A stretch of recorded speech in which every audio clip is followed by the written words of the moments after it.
Bonjour. Acte 12, moins de monde hier, moins d'interpellations. Est-ce que le mouvement s'essouffle ? Moins de monde, je ne sais pas où vous avez été voir ça, personnellement. Parce 10 000 de moins que la semaine dernière. Écoutez, j'ai vu que la police annonçait elle-même 4 fois plus à Paris. Et j'ai vu des images assez impressionnantes à Tours, à Valence, etc. Donc je suis un peu étonné parce qu'à chaque fois, les images contredisent ce qu'annonce la police. Là, les Gilets jaunes à 18h annonçaient 73 000 hier, mais au-delà des chiffres, au-delà des quelques milliers près, de toute façon, c'est un mouvement qui est sur le long terme, qui a des formes différentes chaque week-end, des rendez-vous, un mouvement aussi qui se fait par délégation. Beaucoup de gens, toujours apparemment majoritaires, sont derrière les revendications, sans forcément manifester. Vous me direz, ça devient quand même de plus en plus dur de manifester dans ce pays, même dangereux. Moi, j'ai eu plein de témoignages de gens hier. J'ai vu sur Twitter des amis qui m'ont envoyé des textos me disant pour la première fois, on a peur d'aller manifester. Vous trouvez ça normal dans une démocratie qu'on ait peur d'aller se faire défigurer, qu'on ait peur d'être arrêté sans rien avoir fait? C'est aussi la situation. Donc, ça m'étonne pas à la fin que les gens se disent on les soutient, mais peut-être qu'on va pas aller jusque dans la rue. Est-ce que ça veut dire que l'exécutif est en train de gagner le bras de fer? Non, je pense pas. Non, ça veut dire qu'il part dans une dérive autoritaire que moi je juge très dangereuse. La loi anti-casseurs moi j'ai vu mon collègue Charles de Courson, qui est un centriste modéré, qui parle de Vichy, et je vous assure que c'est un centriste, Charles de Courson, mais parce que interdire à des gens de manifester sans que ça passe par le juge, c'est contraire avec les principes d'état de droit. Où sommes-nous? Est-ce qu'il y a des morts dans les rues? Est-ce que des policiers ont été tués? Est-ce que des balles ont été échangées? Non. Au vu des violences, est-ce que c'est pas la mesure la plus efficace? Non, c'est totalement disproportionné d'enfreindre l'état de droit et d'appliquer à des manifestants, en réalité, des mesures qu'on appliquait jusqu'à maintenant à des terroristes. Mais enfin, dans quel pays sommes-nous? Bon, et alors, au niveau violence dans la rue, là, c'est le LBD, tout le monde le dénonce. Vous savez que le LBD, il y a différentes munitions et qu'en France, on utilise les munitions les plus dangereuses. Alors, étonnez-vous après qu'il y ait des blessés, comme Louis Boyard, syndicaliste que je connais, jeune syndicaliste lycéen, qui est un pacifiste, qui encore une fois se fait blesser, comme Monsieur Rodriguez le week-end dernier, qui lui aussi est un gilet jaune. Tout le monde connaît comme pacifiste. Donc on sait que c'est des armes dangereuses, et le problème, c'est pas tant la police que j'accuse, c'est M. Castaner qui, depuis des jours et des jours, légitime cette violence. C'est lui qui devrait démissionner, mais rapidement. Le Conseil d'État a validé l'utilisation de ces LBD. Le Conseil d'État, c'est pas n'importe qui, non? Le Conseil d'État peut faire des erreurs. Le Conseil d'État valide l'utilisation... Alors, je suppose que le Conseil d'État valide l'utilisation de l'LBD dans le cas des légitimes défenses, j'espère. Parce qu'en théorie, c'est là où ça devrait être appliqué. Vous savez qu'on nous dit, c'est pour ne pas sortir une arme de poing. Parce que, donc on utilise le LBD. Mais toutes les images, mais vous-même, les journalistes, vous le savez, il y a utilisation du LBD et des grenades de désencerclement. On est les seuls en Europe à faire ça dans une manifestation, qui est absolument incroyable. Et je pense que les policiers, j'ai vu des reportages, sont crevés, ça m'étonne pas, ça fait des semaines qu'ils sont sur le front.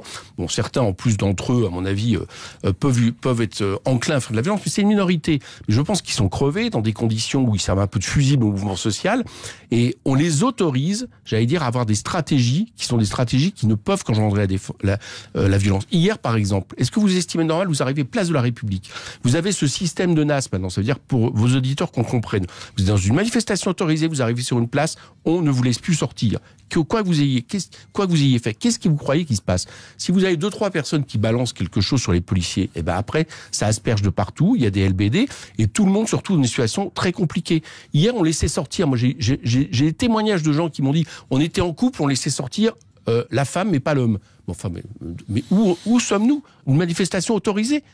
Là, si on fait pas ça, si on fonctionne pas comme ça du côté des policiers, et si on n'utilise pas ces armes-là, on n'est pas en Europe, on est en France pour l'instant par rapport à ces actions-là. Qu'est-ce qu'on fait concrètement face à ceux qui cassent, face à ceux qui sont violents, parce que ça existe quand même. C'est des problèmes de technique de maintien de l'ordre. Vous savez, il y a une chose qui m'étonne, c'est que quand vous commencez une escalade de la violence, et le gouvernement a une escalade verbale, de caution. J'ai écouté M. Castaner encore avoir des propos mais absolument délirants où il explique que comme il y a de la violence, c'est normal qu'il y ait des gens qui soient touchés, qui soient innocents. Bon, quand vous faites une escalade, inévitablement, chez les manifestants, il y a de l'escalade. Vous savez, celui qui a eu les propos les plus lucides là-dessus, c'est le préfet Grimaud en 68.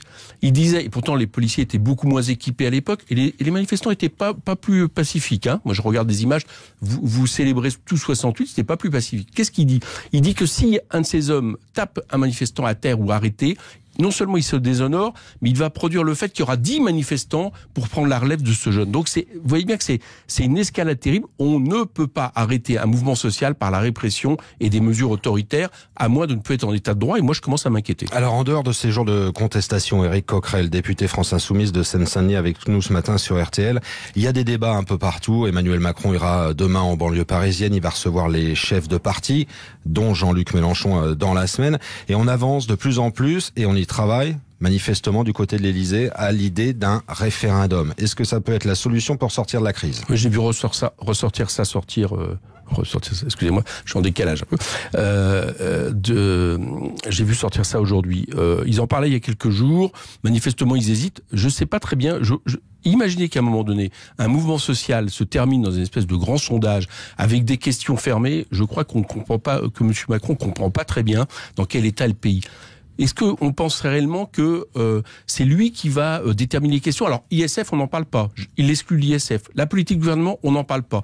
Mais simplement les questions que lui estime pouvoir poser aux Français, puis il répondrait oui ou non. Enfin, excusez-moi de l'expression, mais c'est du foutage de gueule, quoi. Donc, un référendum, c'est pas une solution. Comme de grands débats qui n'en est pas un. Référendum, c'est pas une solution. Passe au référendum. Nous, on est pour des référendums d'initiative citoyenne. Et on serait même pour un référendum révocatoire. Que M. Macron remette en question son mandat, on verrait bien à ce moment-là le résultat. Ça serait un référendum intéressant. Donc, vous voulez pas de référendum et pas de débat? Je ne veux pas de QSM, de sondage qui passerait pour un pseudo-référendum. Et le grand débat, attendez, excusez-moi, il réunit des gens pendant 3 heures, vous passez tous Emmanuel Macron, et au bout de ces 3 heures, il explique qu'il changera pas sa politique et que c'est lui qui décidera de ce qu'il veut bien dire aux Français. Enfin, c'est tout sauf un grand débat, c'est une grande fermeture.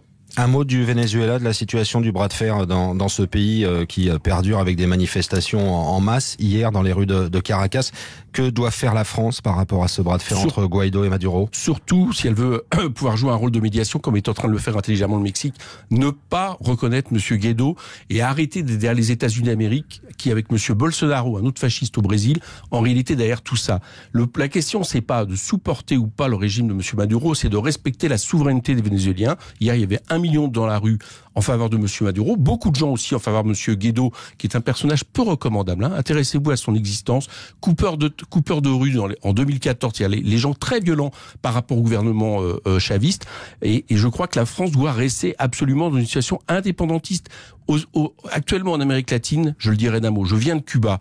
Les Américains menacent de renforcer le blocus sur Cuba. Ils ont été largement derrière la destitution de M. Lula et son emprisonnement qui a permis l'élection de Bolsonaro. Et je pense que c'est eux qui sont derrière la déstabilisation du Venezuela. C'est un très mauvais coup, c'est le retour à la doctrine Monroe. On ne doit pas être dans le même camp que Trump et que Bolsonaro. Le député France Insoumise de Seine-Saint-Denis, Éric Coquerel, notre invité ce matin sur RTL. Merci à vous. Dans un instant, le ciel et toute l'info. Vous restez bien à l'écoute. Merci d'être là.